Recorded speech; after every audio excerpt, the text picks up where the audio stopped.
জুবায়ের ভাই যদি বলেন আপনি কি মনে করেন রাজনৈতিক পরিবেশে যে এখন পর্যন্ত যা আছে তা বিশ্বাসযোগ্য নির্বাচন বাংলাদেশকে এনে দেবে? আমি তো আশাবাদী।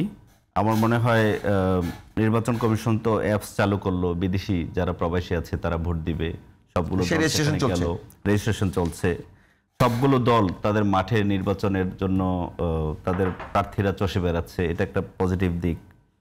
এখন ধরেন উনি যেটা বললেন যে জামাতের মানে একজন বলেছে যে আয়ত্তে নিতে হবে, এরকম তো বিএনপিও বলেছে যে কোনো এজেন্ট যদি অন্য দলের হয় তাকে বের করে দিতে হবে, এলাকায় থাকতে দেওয়া হবে না, এই ধরনের অনেক বক্তব্য আছে।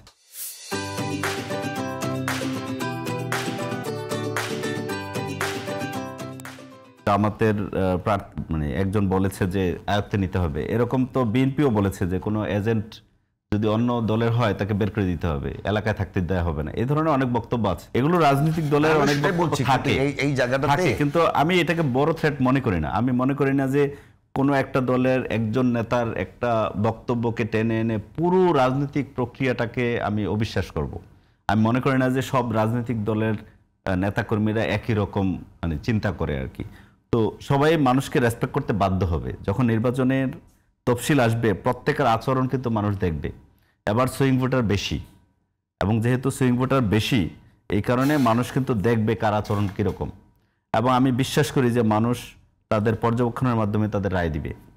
এবং এক্ষেত্রে অনেক নতুন প্রার্থী দেখবেন এবার এমপি হবে, অনেক নতুন প্রার্থী হবে। সেক্ষেত্রে কি আপনাদের জোট করবার কথা ছিল? আমরা গণমাধ্যমে দেখেছিলাম, সেই জোটটাই কি আগাবে এবার? আমাদের জোট তো আগাচ্ছে, এবং আমরা একটা মধ্যমপন্থী জোট করার দিকে আগাচ্ছি, দেখা যাক। এবং এটাই ভবিষ্যতের রাজনীতি হবে ইনশাআল্লাহ। কারণ বাংলাদেশের মানুষ, আপনারা কি কমিটমেন্ট করতে পারেন যে এখন বিএনপি জামাতের মতো আপনারা এমন কোনো জায়গায় এরকম বক্তব্য শোনা যাবে না যে আমরা? অবশ্যই শোনা যাবে না, অবশ্যই শোনা যাবে না। কারণ হলো আমরা তো মনে করি আপনাদের জোটের মধ্যে, মানে যদি ভুল না করে থাকে, আপনার যে নিউজটা এসেছে ওখানে দেখেছে আপনার জোটের মধ্যে যে দলগুলোর নাম এসছে তাদের বিরুদ্ধে অলরেডি কিন্তু এরকম অভিযোগ এসছে, আগে যে সমস্ত অভিযোগ শোনা যেত না। সেক্ষেত্রে আমরা যদি জোট করি, আমরা কিন্তু টার্মস কন্ডিশনের ভিত্তিতেই জোট করব। এখন জোট করা মানে হলো আমি তাকে মানে কাউকে ফলো করতে বাধ্য না। আমার দলের অবস্থানটা আমি বলতে পারবো, আরেক দলের অবস্থান বলতে পারবো না। নতুন জোটটা হয় ধরেন কিছু মানে টার্মস কন্ডিশনের ভিত্তিতে। আমি তো আরেকজনের আরেকটা দল যদি একই রকম আমি চিন্তা করতাম তাহলে তো সে আমার দল করতো, আমি তার দল করতাম। তা আমার দলের সক্রিয়তা বজায় রেখে আমি জোটে যাব। আমার বক্তব্য আমার বক্তব্যই থাকবে, আমার রাজনীতি আমার রাজনীতিই থাকবে। হয়তো কিছু টার্মস কন্ডিশনে আমরা একমত হব, যেখানে কিছুটা কমন অ্যালাইনমেন্ট থাকবে। এর ভিত্তিতে আশা করি একটা ভালো জোট হবে।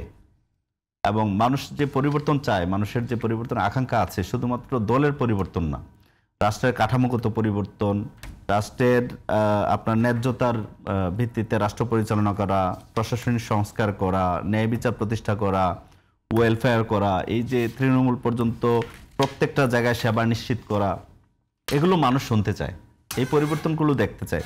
আমরা শুধু বিতর্ক করতেছি এমন সব বিষয় যেগুলোর ব্যাপারে মানুষ বিরক্ত হয়ে গেছে। মানুষ কিন্তু এত বিতর্ক দেখতে চায়।